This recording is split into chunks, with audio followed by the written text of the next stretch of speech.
Hello, everyone. Welcome back to Explore English Podcast. I am your host, Hina. And I'm Sam. We are so thrilled to have you here with us today. Today's episode is going to be really special because we're diving into something that affects every single one of us. Can you guess what it is, Sam? Let me think. Relationships. Exactly. We're talking about relationships today. Whether it's romantic relationships, friendships, family bonds, or even workplace connections, relationships shape our entire lives. And guys, we want to hear from you throughout this episode. So drop your thoughts, experiences, and questions in the comments below. Yes, please. Your stories make these conversations so much richer. So, Sam, let me start with a simple question. What does a healthy relationship mean to you? Oh, that's a great starting point, Hina. For me, a healthy relationship is built on trust, communication, and mutual respect. Those are the foundational pillars, absolutely. I think trust is something you can't fake or force. It takes time to build, but seconds to break. Exactly, and once it's broken, it's incredibly difficult to repair. Have you ever had an experience where trust was broken in a relationship? Unfortunately, yes. I had a close friend in college who I thought I could tell anything to. What happened? I shared something very personal with them, and they ended up gossiping about it to others. That really hurt, because I had been vulnerable with them. That must have felt like such a betrayal. It did, and it taught me to be more careful about who I trust. But not so careful that we close ourselves off completely, right? Right. That's the tricky balance. Guys, have you ever experienced a broken trust in a relationship? How did you handle it? Let us know in the comments. So, Hina, let's talk about communication, since you mentioned it earlier. Yes, communication is so important. I genuinely believe that most relationship problems stem from poor communication. 100%. People often assume their partner or friend can read their mind. If only we had that superpower. Right? But we don't, so we need to actually speak up. And not just speak, but listen, too. Active listening is a game changer. What do you mean by active listening, Sam? It means fully concentrating on what the other person is saying rather than just waiting for your turn to talk. Oh, that's such a common mistake. We've all done it, pretending to listen while actually planning our response. I'm definitely guilty of that sometimes. Same here. It's something we all need to work on. You know what else destroys communication? Assumptions. Oh my goodness, yes! When people assume they know what their partner is thinking or feeling without asking. And then they react based on those assumptions. Which are often completely wrong. And that's how unnecessary fights start. The simple solution? Just ask and clarify. Viewers, what's your biggest communication challenge in relationships? Drop a comment and let's discuss. Hina, let's shift gears a bit and talk about romantic relationships specifically. Ooh, yes, the butterflies, the chemistry, the romance. Someone's feeling romantic today. Maybe a little. So what's your take on the whole opposites attract versus birds of a feather debate? That's such an interesting question. I think there needs to be a balance. How so? You want someone who shares your core values and life goals. That makes sense. But having some different interests and perspectives can keep things exciting. I totally agree with that. My partner and I have different hobbies, and we've learned so much from each other. Like what? Well, they love painting and art, which I knew nothing about. Now I appreciate museums and galleries in a completely new way. That's beautiful. And I introduce them to hiking and outdoor adventures. Now we go on these amazing trail hikes together. See, that's what I mean. You complement each other. But we also align on the big things like family values, financial goals, and how we handle conflicts. Those core alignments are crucial for long-term compatibility. Absolutely, because when life gets tough, shared values keep you together. What do you think, everyone? Should partners be similar or different? Share your experiences in the comments. Hina, what's your opinion on the spark or chemistry in relationships? I think initial chemistry is important, but it's not everything. Tell me more. That initial spark gets people together, but it's not what keeps them together. Right, because feelings fluctuate. Exactly. You won't feel butterflies every single day after years together. Real love is choosing each other even on the boring days.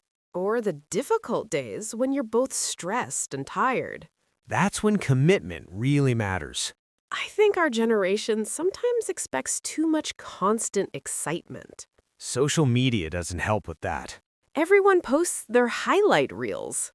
Nobody posts about their mundane Tuesday evening. Or their argument about whose turn it is to do the dishes. Exactly. Real relationships have mundane moments and disagreements. And that's perfectly normal and healthy. And the key is how you navigate those challenges together. Speaking of challenges, guys, what's the biggest challenge you've faced in a relationship?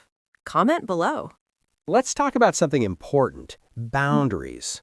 Oh yes, boundaries are so essential. Healthy boundaries are not walls, they're guidelines. Can you elaborate on that? Boundaries help both people understand what's acceptable and what's not. They protect the relationship, not harm it. Exactly. They prevent resentment from building up. I think many people struggle with setting boundaries because they fear conflict. It's so true.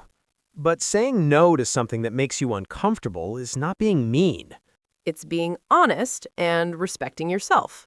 And a partner who truly cares will respect your boundaries. If someone consistently ignores your boundaries, that's a red flag. A major red flag, actually. Because it shows a lack of respect for you as an individual. Relationships should enhance your life, not consume your entire identity. Yes, you should still be your own person. I've seen relationships where one person loses themselves completely. That's heartbreaking. They give up their friends, hobbies, and dreams. That's not love, that's codependency. Healthy love encourages growth, not restriction. Viewers, how do you maintain your individuality in relationships? Let us know in the comments.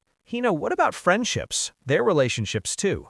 I'm so glad you brought that up. Friendships are just as important as romantic relationships. Sometimes even more important. Good friends are there through breakups, career changes, and life's ups and downs. I still have friends from childhood who know me better than anyone. That's beautiful, Sam. They've seen me at my worst and still love me. That's real friendship right there. But maintaining friendships as adults is challenging.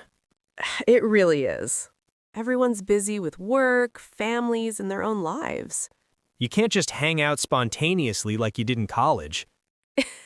Those days of staying up till 3 a.m. just talking are gone. Now we need to schedule coffee dates weeks in advance. And even then, someone might have to cancel. But that's okay because life happens. True friendship isn't about quantity of time, but quality. You cannot talk for months and pick up right where you left off. Those are the friends you need to keep. Though it is important to make some effort. A quick text, a phone call, or a meme that reminded you of them. Small gestures that say, I'm thinking of you. Those little things mean so much. How do you all maintain your friendships? Drop your tips in the comments. Sam, let's address something difficult. Toxic relationships. This is such an important topic. Not all relationships are worth saving. Some relationships are genuinely harmful. Whether it's a romantic partner, friend, or even family member. How do you know when a relationship has become toxic? There are several red flags to watch for. Constant criticism, manipulation, or controlling behavior. When you feel drained rather than energized after spending time with them. When there's no respect for your boundaries. When they gaslight you or make you question your own reality. When the relationship is one-sided and you're always giving. These are all signs that something is seriously wrong. But leaving a toxic relationship is incredibly hard. Especially if you've invested years into it. Or if you share history, memories, or mutual friends. Sometimes we stay because we remember how good things used to be. But we can't live in the past. You have to accept what the relationship has become, not what you hoped it would be. And it's okay to walk away. Walking away doesn't make you a bad person. It makes you someone who values their mental and emotional health. Your peace matters more than pleasing others. If anyone watching is in a difficult relationship situation, please know you're not alone. Feel free to share in the comments if you're comfortable. On a lighter note, let's talk about the fun parts of relationships. Yes, what makes relationships enjoyable and fulfilling? Shared experiences and making memories together. Adventures, trips, trying new things? Even failed cooking experiments can become great memories. Oh my gosh, yes. I once tried to make a fancy dinner for friends and burned everything. What happened? We ended up ordering pizza, but we still laugh about it years later. Those imperfect moments often make the best stories. Because you're creating history together. Inside jokes, silly traditions, favorite spots, Those are the threads that weave relationships together. and celebrating each other's wins, big and small. Yes, being each other's cheerleaders. When your friend gets a promotion or your partner achieves a goal, Their joy becomes your joy. that's what connection is all about. What's your favorite memory with someone special? Share it in the comments. Hina, what about conflict resolution? Every relationship has conflicts. It's inevitable. Agreed. What matters is how you handle them. Fighting fair is a skill that needs to be learned. What does fighting fair look like to you? No name calling, no bringing up past mistakes. Focusing on the current issue, not attacking the person. Using I feel statements instead of you always accusations. Taking breaks when emotions get too high. Yes, sometimes you need to cool down before continuing the discussion. But you should always come back to resolve it. Never go to bed angry, as they say. Well, sometimes you're too tired to resolve it that night. Fair point. But don't let issues fester for days or weeks. Unresolved conflicts create resentment. And remember that compromise doesn't mean someone loses. It means both people give a little to reach a solution that works for both. In healthy relationships, you're a team, not opponents. How do you handle conflicts in your relationships? Let us know your strategies. Before we wrap up, let's talk about self-love. Oh, this is so crucial. You cannot pour from an empty cup. The relationship with yourself sets the foundation for all other relationships. If you don't love and respect yourself, you'll accept less than you deserve. And you'll struggle to recognize genuine love from others. Self-love isn't selfish. It's necessary. It means setting standards for how you want to be treated. Knowing your worth and not settling. Taking time for yourself without guilt. Pursuing your own goals and dreams. Being kind to yourself when you make mistakes. We're often our own harshest critics. Imagine if we spoke to ourselves the way we speak to our best friends. We'd be so much happier. So practice self-compassion. Celebrate your progress, no matter how small. And remember that being alone is different from being lonely. Sometimes the best relationship you can have is with yourself. What's one thing you do for self-care? Share in the comments. Wow, Sam, we've covered so much today. We really have. Trust, communication, boundaries, friendships. Relationships are complex and beautiful, They require effort, patience, and growth. but the connections we build make life meaningful. Whether it's a partner who becomes your home, A friend who becomes your chosen family. or the relationship with yourself that grounds you. These connections shape who we are.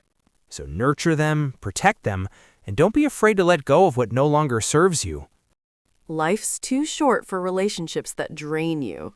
Surround yourself with people who lift you up. And be that person for others, too. Before we go, we'd love to hear from you. What's the most important lesson you've learned about relationships? Or what topic should we cover in our next episode? Drop all your thoughts, questions, and stories in the comments section. We read every single comment and love hearing from you. Your engagement makes this podcast so much better. Thank you so much for spending these 30 minutes with us today. We hope this conversation gave you something to think about. or maybe helped you feel less alone in your relationship struggles.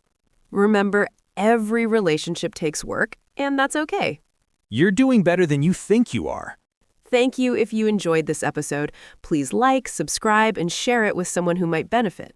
Hit that notification bell so you never miss an episode. Until next time, take care of yourselves and each other. This is Sam. And Hina, signing off from Explore English Podcast. Bye, everyone.